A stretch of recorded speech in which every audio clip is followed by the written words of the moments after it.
Discover new knowledge and understand more about our universe. A place where the language was science, used to make the world a better place. Such a time and place existed. It was a long time ago and has almost been forgotten.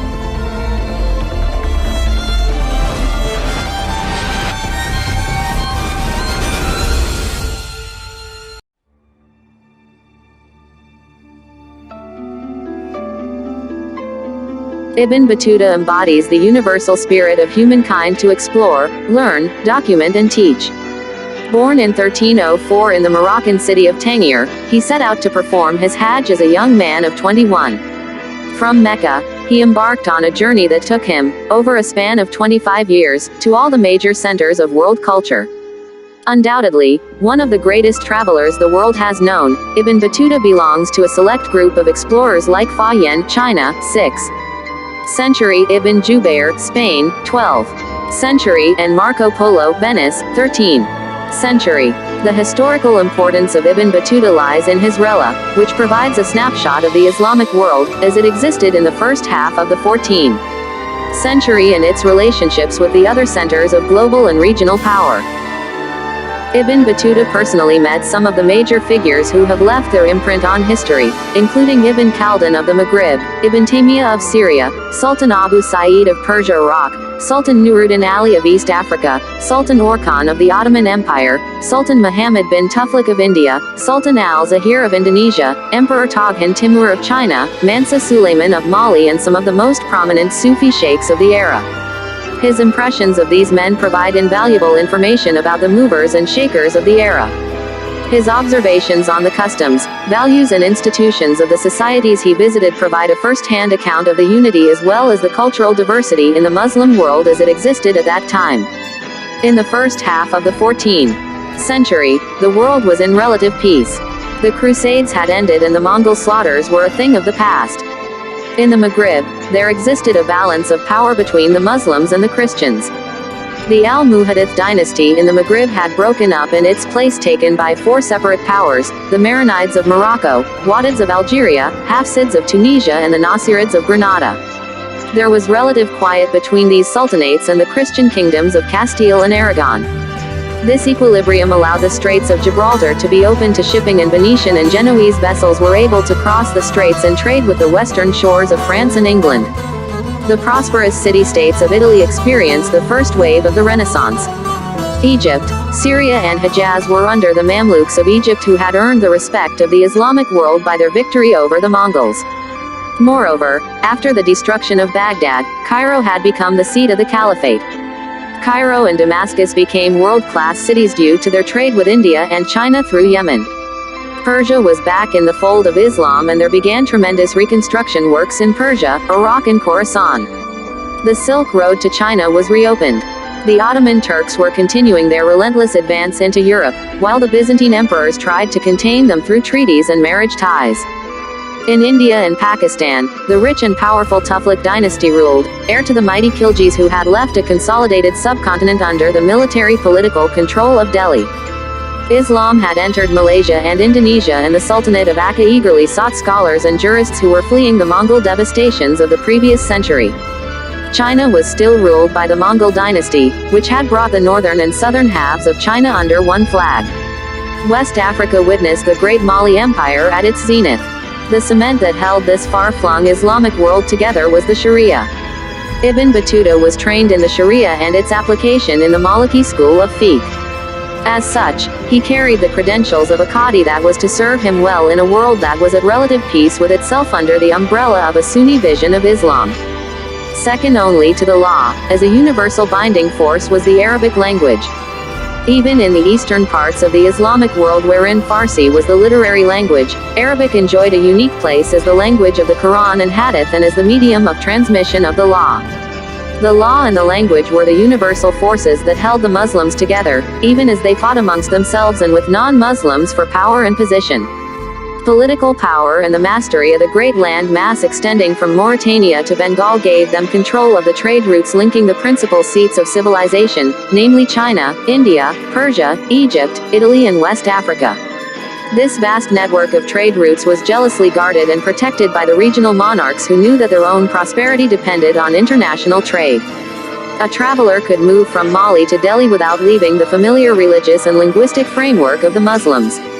Trade as well as the competition among the rulers for prestige facilitated the movement of scholars, architects, doctors, engineers, poets and men of learning who sought gainful employment at the various courts.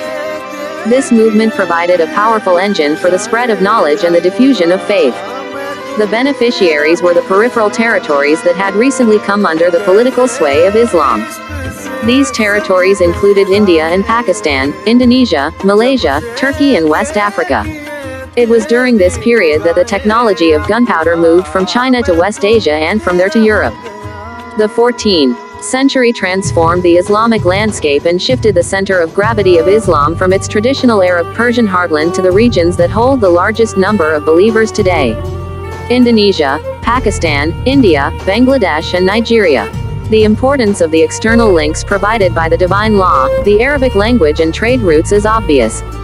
Of equal importance was the spiritual unity of Islam, which had asserted itself at the height of the Mongol catastrophe and now was the principal vehicle for religious expression. Like a vast subterranean lake of fresh water linking small islands, this spirituality linked the lands inhabited by the Africans, the Arabs, the Persians, the Turks, the Indians and the Malays. Transcending geography and culture, it provided the motive force for the migration of great Sufi sheikhs into the heartland of Hindustan and the dispersed islands of the East Indies. It was also the engine that propelled the Turkish advance into southeastern Europe, as one Sufic order or the other influenced the Ghazi brigades of the Turks.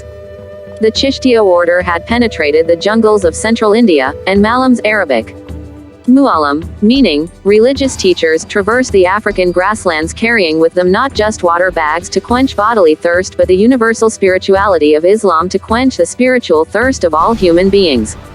By the first half of the 14th century, this spirituality had moved forward from mere contemplation and recitation to social activism and had established powerful institutions to sustain this activism. A traveler could find peace and solace at various stations not only in the caravanserai built by the rulers, but also in the khanqahs established by the Sufi sheikhs. Among the better known of the Sufis whose hospitality Ibn Battuta enjoyed were Sheikh Burhanuddin of Alexandria, Sheikh Abdur Rahman ibn Mustafa of Jerusalem, Sheikh Qutbuddin of Isfahan, Chiraghi Delhi of India and Shah Jalal of Sylhet. Ibn Battuta received his early education in the Maliki school of fiqh, a vocation that was to serve him well in his interactions with the learned men in faraway lands. He was also trained in the urbane manners becoming of a gentleman of the era. Tasawwuf pervaded the Islamic social milieu and Ibn Battuta was at home with the Sufi masters.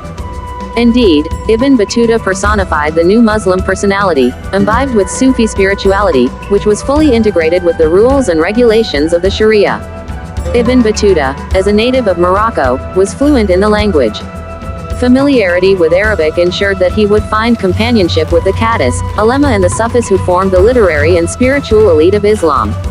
In 1325, he set out from Tangier to fulfill his obligation for Hajj. At that time, performance of the Hajj was not just a visit to Mecca but an adventure through the many cities that lay in the pilgrim's path and an opportunity to visit great mosques, madrasas and to learn from master teachers. It was also a unique opportunity to give expression to the universal brotherhood and sisterhood of humankind. Ibn Battuta's caravan, which included the noted scholar Abu Abdullah al-Zubaydi and Abu Abdullah al-Nafzawi, Qadi of Tunis, passed through some of the principal cities of the Maghrib including Tlemcen, Algiers and Tunis. Tunis was at the time a major trade depot and a cultural center. From Africa came gold, ivory and nuts. From Egypt it imported embroidery and woodwork as well as trans-shipped products of the East such as Indian herbs, medicines, spices and Chinese porcelain. These products were sold to the city-states of southern Europe as well as to the other cities of the Maghrib. It was the eastern capital of the Al-Muhaddith who embellished it with mosques and built higher schools of learning. With the breakup of the Al-Muhaddith Empire, Christian armies had overrun much of Spain and had expelled most of the Muslims. North Africa, Tunis in particular, benefited from this forced migration of scholars, artisans, poets, musicians, horticulturalists and men of letters. The Hafsids, who succeeded the Al-Muhaddith, continued the tradition of encouraging learning, and Tunis, with a population of over 100,000, became a center that attracted noted ulema from as far away as Cairo, Damascus and Fez. Ibn Battuta stayed in Tunis for about 2 months, acquiring in the process some of the Andalusian refinement and court manners that would serve him well later in his travels.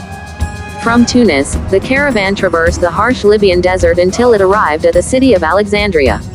This city, located at the mouth of the Nile Delta, was a busy commercial center with a brisk trade with Venice, Genoa, Tunis, Tangier, Valencia, Sicily and the Syrian coast. It was here that the caravan routes leading from India and the sea routes from East Africa met. All the products of Asia and Africa passed through the city. In Alexandria, Ibn Battuta met the noted Sufi Sheikh Burhanuddin and spent some time in his zawaya. The elderly sheikh gave the young traveler robes to signify his initiation into the Sufi order and showered upon him his spiritual radiance. From Alexandria, the Hajj caravan reached the great city of Cairo. Cairo at that time had a population in excess of 500,000, which was more than 15 times that of the city of London, 3 times that of the city of Tabriz, twice that of the city of Delhi. It was the capital of the Mamluks. The Mamluks, like their counterparts in India, originated from European and Central Asian slaves who were bought and adopted by the Turks, accepted Islam, married into noble families and through their sheer resilience rose up to become kings. The Mamluks of Egypt were called Bahri Mamluks because some of them inhabited the islands in the river Nile. They displaced the ailing Ayyubid dynasty in 1250 and brought Egypt, Syria and the Red Sea coasts of Arabia and the Sudan under their control. The Mamluks proved themselves to be excellent administrators and outstanding patrons of learning. Ibn Battuta arrived in Cairo during the reign of Sultan al-Nasir Muhammad ibn Khaldun, who ruled from 1293 to 1341. A great builder, al-Nasir built more than 30 mosques and numerous schools and hospitals.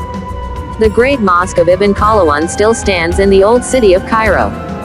The Mongol plunders in Persia, Iraq and Central Asia had pushed a large number of scholars, Sufis, poets, linguists, architects, fuqaha, mathematicians, philosophers and doctors into Cairo. Cairo had become the preeminent center of culture, art and learning in the Islamic world. After the destruction of Baghdad, a surviving member of the Abbasids had been installed as the caliph in Cairo, and the city had become the seat of the caliphate and hence the focus of Islamic political life. The hospital of Khaldun was a marvel of the age.